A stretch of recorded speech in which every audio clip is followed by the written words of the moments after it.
Romans 8:19. For the earnest expectation of the creation eagerly waits for the revealing of the sons of God. Whatever does that mean? It means everything in creation is waiting for the sons of God to come into the knowledge of the fullness of God, of who he is in us and we in him. If the body of Christ is going to see a transformation of this world, then it must step away from doing church and instead be the church. That's a nice statement, but what does that mean? Firstly, let's look at this. 75% of pastors, priests, and ministers suffer from stress-related issues. 70% of these leaders are so burnt out that they leave the ministry. Why is this? It's because instead of living in the rest of God, they've been taken out by religion. Taken out by religion. You see, we need to get one thing straight here. Religion's not a concept, a principality. It's a religious spirit that hides in the body of Christ and gets the leader to play church instead of entering into the rest of God. The religious spirit gets the leader tirelessly working where God is not actually working in a deliberate plan to suffer stress and burnout. The rest of God is essential to enter into.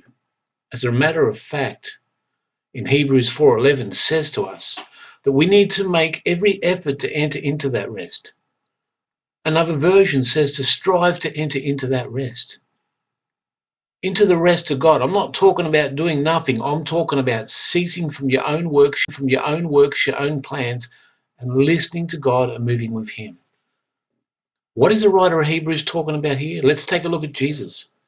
You see, he was not pulled every which way by man's needs, doing some sort of religious duties. He didn't get caught up with the whims of man.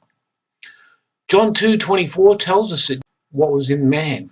So he didn't entrust himself to man. He didn't trust himself to what man was saying, because man will pull you every left way all over the place, get you to do this, get you to do that. But it's listening to the Father. So instead, John 5:19 tells us that Jesus only did what he saw his Father doing. You see, Jesus wasn't moved by man's plans.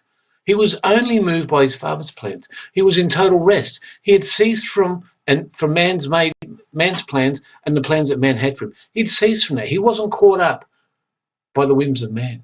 Because I'm telling you, the religious spirit that hides behind that, the principality, it's not a confusion, that spirit will have you run all over the place where you're at. This is why we see leaders get burnt out and stressed, because they're listening to a religious spirit. You see, Jesus was totally committed to his Father's plans. He knew what was in man. Jeremiah 17:9 says, the heart is deceitful above all things and desperately wicked. Who can know it? So there's the deal. If you're going to follow people and start listening to people, of course you're going to get burnt out. You can't afford that. You know, you can start looking at people's needs and think, oh, I better help this person, better help that person, better help this person, and you'll burn out trying. You do not know the reason a person is in the situation they're in. There could be all sorts of stuff, and God may not even be working there yet. You're trying to help them, and you're going to burn out doing that. You need to enter into your rest. You want to be effective in ministry, you want to be blessed, you want to walk in peace, no stress and all that, then start to walk in the rest of God. Listen to the Father and do what the Father tells you. You see the Father and do what the Father tells you. You see, the biggest problem many leaders face is that they're compelled by a religious principality to work where the Father is not working, and that's why it causes stress and burnout. Jesus only did what he saw his Father doing.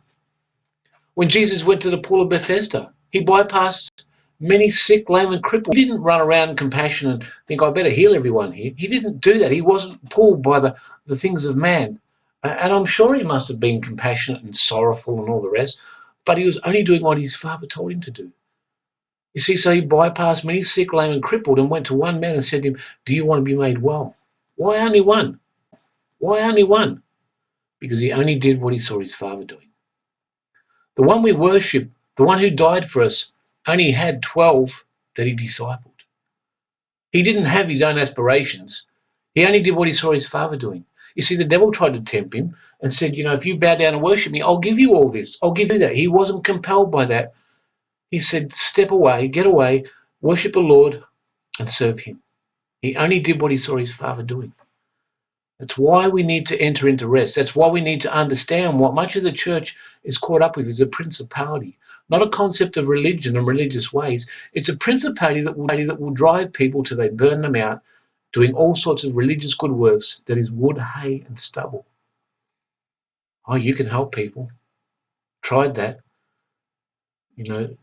People need help. People come to you. You got to help them. But if you run around trying to help people burn out when you're not, and you're burning out trying when you're not even interested, don't do it. This is the issue.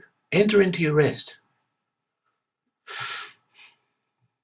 So he didn't have his own aspirations. He only did what he saw his father doing, and because of this, we've now entered into life through the Son of God's obedience to his Father. Because Jesus is in, we can enter into that. Through his death and resurrection, he's raising up many sons. But many sons are being driven by a religious principality instead of entering into the rest of God. Romans 8:19 again says, "For the earnest expectation of the creation eagerly waits for the revealing of the sons of God." You see, everything we look at in life shows the eager expectation for the sons of God to be manifest. Everywhere you look, movies speak about redemption. Star Wars talks about the demonic horde with a leader from the dark side, Darth Vader, Satan, and Luke Skywalker, a son of God who wants to bring light. Every movie has a theme of redemption, goodness over darkness. This is because the earnest expectation of the creation eagerly waits for the revealing of the sons of God. We see youth playing Xbox games with demons and angels, light and darkness, where we always see the side that brings light always fighting for victory. Why do youth play these things? Because the earnest expectation of the creation eagerly waits for the revealing of the sons of God. I believe the movies people watch and the games youth play is a cry for this revealing of the sons of God to be manifest. And it's not happening in the church, the called out ones. You see much of it out by a religious demonic principality into a religious works mode. You see, creation is groaning, waiting, and anticipating the sons of God to be manifest. These Xbox games that people play is uncanny. You watch youth playing them all the time. It's always against the enemy, the darkness over light and all this sort of stuff. I believe if youths or even a church could really understand what we are playing in this same end game, only we are the characters in the game. You see, this same game is actually happening in life. We see people snuffed out, put in prisons, locked away, drugs, alcohol, whatever, all of these games. And the whole of creation is groaning, waiting for the sons of God to be manifest.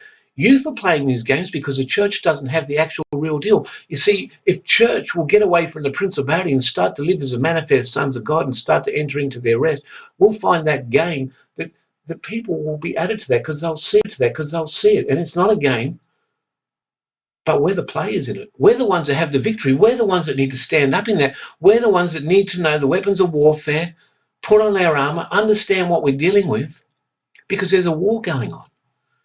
But if you're going to get caught up with a religious principality, we're all going to why the earnest expectation of the world is waiting for the revealing of the sons of God. So if we don't understand the weapons of warfare, we'll remain prisoners to the religious spirit that has captured the church. You see, I believe when the sons of God take up their positions, these Xbox games will not have any sway anymore. Youth will see the excitement and joy. Youth will see the excitement and joy of what it is to be a believer in Jesus. They'll be in the real game.